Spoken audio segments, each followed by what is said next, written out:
പുതിയൊരു എപ്പിസോഡിൻ്റെ വിശേഷത്തിലേക്ക് ഏവർക്കും സ്വാഗതം.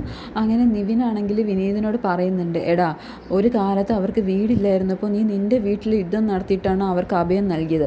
ഇപ്പോൾ അവർക്ക് കാലുറച്ചപ്പോൾ നിന്നെ വേണ്ട. അവരുടെ മക്കളുടെ ജീവിതം നന്നാകാനായിട്ട് ഇനി നിന്നെ കാണാൻ പാടില്ലെന്ന് പറഞ്ഞവരോട് മുന്നിൽ ഇനി വീണ്ടും വീണ്ടും നീ ചെന്ന് നിൽക്കണോ? നീ എന്തിനാണ് ഇങ്ങനെ അപമാനം സഹിക്കുന്നതെന്നൊക്കെ ചോദിക്കാനായിട്ടോ. അപ്പോൾ വിനീത് പറയാണ്, ശരിയാ, ഇനി ഞാൻ അങ്ങോട്ടേക്ക് ഇല്ലെന്ന് പറയണം കേട്ടോ. ഈ സമയത്ത് തന്നെ അങ്ങോട്ടേക്ക് ജയബാലൻ വരുന്നുണ്ട് കേട്ടോ. അങ്ങനെ ജയബാലിൻ്റെ കാർ കാണുമ്പോൾ ബേബി പറയുന്നുണ്ടല്ലോ, അത് ജയബാലിൻ്റെ കാറല്ലേ? അപ്പം നിവിൻ പറയുന്നുണ്ട്, അതെ, അത് ജയബാൽ അങ്കിളിൻ്റെ കാറ് തന്നെയാണ്. അങ്ങനെ ജയബാലിനാണെങ്കിൽ കാറിൽ നിന്ന് ഇറങ്ങിയിട്ട് എടാ ഇങ്ങോട്ട് വാടാന്ന് വിളിക്കുന്നുണ്ട് കേട്ടോ. അപ്പം നിവിനാണെങ്കിൽ നിവിനെ അവൻ വിളിച്ചിട്ടുണ്ടാവുമെന്ന് കരുതിയിട്ട് അങ്ങോട്ട് പോകാൻ നിൽക്കുമ്പോൾ ജയബാലൻ പറയുന്നത്, എടാ നിന്നെയല്ല വിളിച്ചത്, ഞാൻ അവനെയാണ് വിളിച്ചത്, ആ വിനീതിനെ, അവനോട് ഇങ്ങോട്ട് ഇറങ്ങി വരാൻ പറയാമെന്ന് പറയാൻ കേട്ടോ. അങ്ങനെ വിനീതാണെങ്കിൽ പോകാൻ നിൽക്കുമ്പോൾ നിവിൻ തടയുന്നുണ്ട്. നീ എന്തിനാണ് അങ്ങോട്ടേക്ക് ചെല്ലുന്നത്? അങ്ങേർക്ക് വേണമെങ്കിൽ അങ്ങേര് ഇങ്ങോട്ട് കയറി വന്ന് സംസാരിക്കട്ടെ എന്ന് പറയണം കേട്ടോ.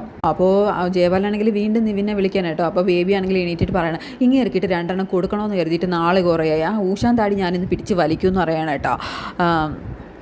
എന്നിട്ട് തിരിഞ്ഞു നോക്കുമ്പോൾ നിവിൻ നിൽക്കുന്നുണ്ടല്ലോ. അപ്പോൾ ബേബി പറയണം, അയ്യോ മോനെ സോറി, മോൻ്റെ അമ്മാവനാണെങ്കിലും പറയാനുള്ളത് പറഞ്ഞു പോയതാണ്.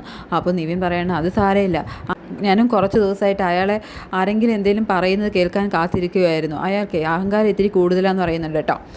അത് കഴിഞ്ഞിട്ട് ജയബാലനാണെങ്കിൽ നിന്നോട് ഒരു കാര്യം പറയാനുണ്ട്, നീ ഇങ്ങോട്ട് ഇറങ്ങി വാന്ന് പറയുമ്പോൾ വിനീതാണെങ്കിൽ താഴേക്ക് പോകുന്നുണ്ട് കേട്ടോ. അങ്ങനെ പോകുമ്പോഴാണെങ്കിൽ ജയബാലനാണെങ്കിൽ ഗംഗയെ നിശ്ചയം നടത്താൻ വരുന്ന ആൾക്കാരെ വഴി തെറ്റാതെ അങ്ങോട്ടേക്ക് ഏൽപ്പിക്കണമെന്നൊക്കെ പറയാണ് കേട്ടോ. ഒക്കെ പറഞ്ഞു കഴിഞ്ഞിട്ട് ജയബാലൻ പറയാണ്, ഞാനിതൊന്നും പറയുന്നത് എനിക്ക് വേണ്ടിയിട്ടോ ശാരദയ്ക്ക് വേണ്ടിയിട്ടോ അല്ല, ഗംഗയ്ക്ക് വേണ്ടിയിട്ടാണ്. ഗംഗയുടെ വിവാഹം നല്ല രീതിയിൽ നടന്നു പോകണ്ടേ. അപ്പോൾ വിനീതാണെങ്കിൽ ഒരല്പം സങ്കടത്തോടു കൂടി എല്ലാത്തിനും തലയാട്ടുന്നുണ്ട് കേട്ടോ. അങ്ങനെ ജയബാലനാണെങ്കിൽ തിരിച്ച് കാറിൽ കയറുമ്പോൾ പ്രമീള ചോദിക്കുന്നുണ്ട്, അല്ല നിങ്ങൾ എന്തിനാണ് ഇതൊക്കെ അവനെ ഏൽപ്പിച്ചത്? നിവിൻ അവിടെ നിൽക്കുമല്ലേ? അപ്പോൾ ജയബാലൻ പറയണ, എടി ഓരോന്നിനും ഓരോ ആൾക്കാരെ നിയമിച്ചിട്ടുണ്ട്, അതങ്ങനെയും നടക്കൂ. അങ്ങനെ ജയബാലൻ പോയ ശേഷം വിനീതാണെങ്കിൽ തിരിച്ച് ടൈലർ ഷോപ്പിലോട്ട് പോകാണ്ട് റോഡിൽ തന്നെ ആ ചെക്കനും കൂട്ടർക്കും വേണ്ടിയിട്ട് വെയിറ്റ് ചെയ്ത് നിൽക്കുകയാണ് കേട്ടോ. ഇതൊക്കെ കഴിഞ്ഞിട്ട് ഗംഗയെ കാണിക്കാൻ കേട്ടോ. ഗംഗയാണെങ്കിൽ ആകെ വിഷമിച്ച് നിൽക്കുകയാണ്. അപ്പോൾ അങ്ങോട്ടേക്ക് യമുന വരുന്നുണ്ട് കേട്ടോ. എന്നിട്ട് യമുന ചോദിക്കുന്നുണ്ട്, അച്ഛനുണ്ടായിരുന്നെങ്കിൽ ഇതിങ്ങനെ നടക്കേണ്ട നിശ്ചയമായിരുന്നു. കഴിഞ്ഞ നിശ്ചയത്തിന് ഇവിടെ മുഴുവനും പാട്ടും ബഹളവും ഒക്കെ ആയിരുന്നു, ഓരോന്നിനും അച്ഛൻ ഓടി നടക്കുന്നുണ്ടായിരുന്നു. ഇപ്പോൾ നമ്മുടെ അവസ്ഥ എങ്ങനെ ആയാലും ചേച്ചി എന്ന് പറയണം കേട്ടോ. ഈ സമയത്ത് അങ്ങോട്ടേക്ക് കാവേരി വരുന്നുണ്ട് കേട്ടോ. എന്നിട്ട് കാവേരി പറയണം, എടി നീ ഇങ്ങനെ ഓരോന്ന് പറഞ്ഞ് വെറുതെ ചേച്ചിയെ വിഷമിക്കല്ലേ, ദേ ചേച്ചി കഴിഞ്ഞ് കഴിഞ്ഞാൽ ചേച്ചിയുടെ കൺമശി മൊത്തം മാഞ്ഞു പോകുമെന്ന് പറയണം കേട്ടോ. അപ്പോൾ ഗംഗ ചോദിക്കുന്നുണ്ട്, നിനക്ക് ഈ വിവാഹത്തിൽ ഇഷ്ടമല്ലല്ലോ, പിന്നെന്താ കൺമശി മാഞ്ഞു പോയാൽ? അപ്പോൾ കാവേരി പറയണേ, എനിക്ക് വിവാഹം ഇഷ്ടമല്ല എന്നുള്ളത് സത്യം തന്നെയാണ്, പക്ഷേ എൻ്റെ ഗംഗേച്ചി എപ്പോഴും സുന്ദരിയായിരിക്കണം, സന്തോഷമായിട്ടിരിക്കണം, അതാണ് ഞാൻ ആഗ്രഹിക്കുന്നത്. എന്നിട്ട് കാവേരി പറയുന്നുണ്ട്, ഇപ്പോഴും ഒന്നും വൈകിപ്പോയിട്ടില്ല, എൻ്റെ ഗംഗേച്ചിക്ക് വിവാഹം ഇഷ്ടമല്ലെന്ന് എനിക്കറിയാം, നമുക്ക് ഒളിച്ചോടി പോയാലോ? അപ്പോൾ ഗംഗ ചോദിക്കുന്നുണ്ട്, ആരുടെ കൂടി? നിൻ്റെ കൂടെയോ? ആ അതേന്നേ, നമുക്ക് 2 ആൾക്കും കൂടിയിട്ട് പോവാം, എല്ലാ പ്രശ്നങ്ങളും കഴിഞ്ഞ ശേഷം നമുക്ക് തിരിച്ചു വരാം. അപ്പോൾ യമുന പറയാണ്, അപ്പോൾ എൻ്റെയും നിളമോളുടെയും കാര്യമോ? അപ്പോൾ കാവേരി പറയുന്നുണ്ട്, അതിനെന്താ, നിങ്ങളും കൂടി പൊയ്ക്കോ, നമുക്ക് എല്ലാവർക്കും ഒരുമിച്ച് പോവാന്നേ. അപ്പോൾ യമുന ചോദിക്കുന്നുണ്ട്, നമ്മുടെ അമ്മയോ ചേച്ചി, അമ്മ ഒറ്റയ്ക്കാവില്ലേ? അപ്പോൾ കാവേരി പറയണ, അമ്മ ചെയ്ത് കൂട്ടുന്നതിന് അമ്മ ഒറ്റയ്ക്കാവേണ്ടത് അത്യാവശ്യമെന്ന് പറയണം. അപ്പോൾ അങ്ങോട്ടേക്ക് ശാരദ കയറി വരുന്നുണ്ട്.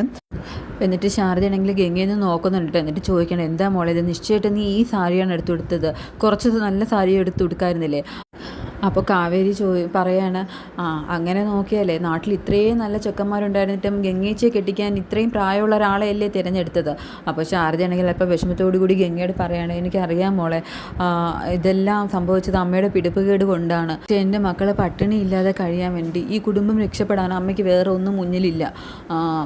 എന്നിട്ട് ശാരദ പറയുന്നുണ്ട്, നിങ്ങളുടെ അച്ഛൻ മരിച്ചതിന് പകരം ഞാൻ മരിച്ചിരുന്നെങ്കിൽ ഇങ്ങനെയൊന്നും സംഭവിക്കില്ല എന്ന് പറഞ്ഞിട്ട് ശാരദ അവിടെ നിന്ന് കരഞ്ഞുകൊണ്ട് പോവാണ് കേട്ടോ. അപ്പോൾ ഗംഗയാണെങ്കിൽ കാവേരിയോട് പറഞ്ഞു, കണ്ടില്ലേ നമ്മുടെ അമ്മയെ, നമ്മുടെ അമ്മ എത്ര പാവാതെ, ഇനി ഈ നിശ്ചയം തീരുന്നത് വരെ ഇനി വാ തുറക്കാൻ പാടില്ലെന്ന് പറയാൻ കേട്ടോ. അങ്ങനെ അത് കേട്ടിട്ട് കാവേരി യമുനയെ ഒന്നും സംസാരിക്കാതെ നിൽക്കുകയാണ്.